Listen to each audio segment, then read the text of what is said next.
Think and grow rich എന്ന പുസ്തകത്തിൻ്റെ 7-ാം അധ്യായം, ആഗ്രഹത്തിൻ്റെ പരിവർത്തനം.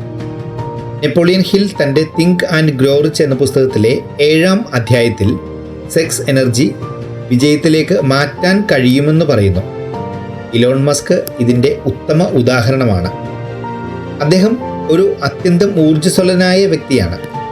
ലൈംഗിക ഊർജം സൃഷ്ടിശീലയിലേക്കും പുതുമയിലേക്കും മാറ്റി.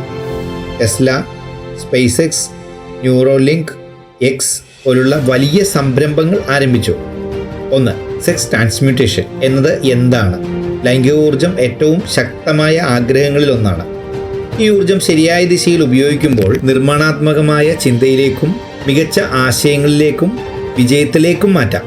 ഇതിൽ പറയുന്നത് പോലെ വലിയ വിജയങ്ങൾ നേടിയവർക്കെല്ലാം ശക്തമായ ലൈംഗിക ഉണർവ് ഉണ്ടായിരുന്നു. എന്നാൽ അവർ അതിനെ നിയന്ത്രിച്ച് ഉന്നത ലക്ഷ്യങ്ങളിലേക്ക് മാറ്റി. 2. ഇലോൺ മസ്കിൻ്റെ സെക്സ് ട്രാൻസ്മ്യൂട്ടേഷൻ രീതി. ഉയർന്ന ഊർജവും കഠിനാധ്വാനവും.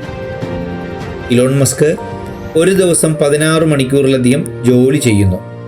ഇത് സാധാരണ ആളുകളെ അപേക്ഷിച്ച് ഊർജ്ജതന്ത്രമായി പ്രവർത്തിക്കാൻ കഴിയുന്നതിനാലാണ്. 2. ആവേശവും നവീകരണ ചിന്തയും. ടെസ്ല, സ്പേസ് എക്സ്, ന്യൂറാലിങ്ക് എന്നിവ അദ്ദേഹത്തിൻ്റെ ദീർഘവീക്ഷണത്തിൻ്റെ അപാരത കൊണ്ടാണ് വിജയിച്ചത്.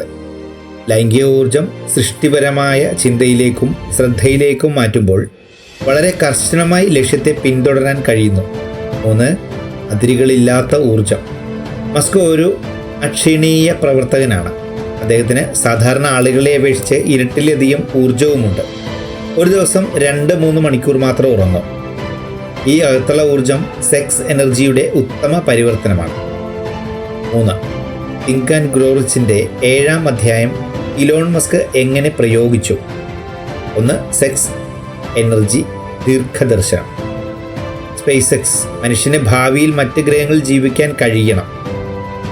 ടെസ്ല വാഹനരംഗം പൂർണ്ണമായും വൈദ്യുതി അടിസ്ഥാനമാക്കി മാറ്റണം. ന്യൂറലിങ്ക് മനുഷ്യ മനസ്സിനും കമ്പ്യൂട്ടറിനും ഇടയിൽ നേരിട്ടുള്ള ബന്ധം സൃഷ്ടിക്കണം. ഈ സ്വപ്നങ്ങൾ സാധാരണ ചിന്തകളല്ല. അദ്ദേഹം സെക്സ് എനർജിയെ ഉന്മേഷത്തിൽ മാറ്റിയതാണ്. 2.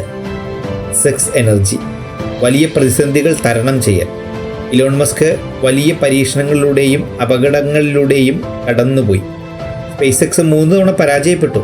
പക്ഷേ അദ്ദേഹം ഉപേക്ഷിച്ചില്ല. സെക്സ് എനർജിയെ ശക്തിയാക്കി മാറ്റിയ വ്യക്തിയാണ് ഇലോൺ മസ്ക്. 3. സെക്സ് എനർജി മികച്ച നേതൃത്വം. ഇലോൺ മസ്ക് ഒരു ഉദ്ദേശബോധമുള്ള നേതാവാണ്. ടെസ്ലയും സ്പേസ് എക്സിൽ ആയിരക്കണക്കിന് ആളുകൾക്ക് പ്രചോദനം നൽകുന്നു.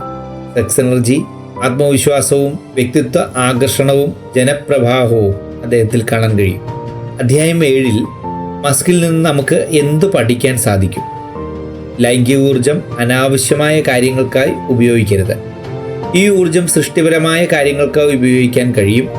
വലിയ ലക്ഷ്യങ്ങൾ തിരഞ്ഞെടുത്ത് അതിലേക്ക് ശ്രദ്ധ കേന്ദ്രീകരിക്കുക. വേഗത്തിൽ തീരുമാനമെടുക്കാനുള്ള കഴിവ് വികസിപ്പിക്കുക. അങ്ങനെ പലതും ഇലോൺ മസ്കിനെ ഫോളോ ചെയ്ത് നമുക്ക് നേടാൻ കഴിയും. തിങ്ക് ആൻഡ് ഗ്രോ റിച്ചിൻ്റെ 7-ാം അധ്യായം നിങ്ങൾക്ക് ജീവിതത്തിൽ പ്രാവർത്തികമാക്കാൻ കഴിയുകയും ജീവിതത്തിൽ വിജയം ഉണ്ടാവട്ടെ എന്ന് ആശംസിക്കുകയും ചെയ്യുന്നു. നമസ്കാരം.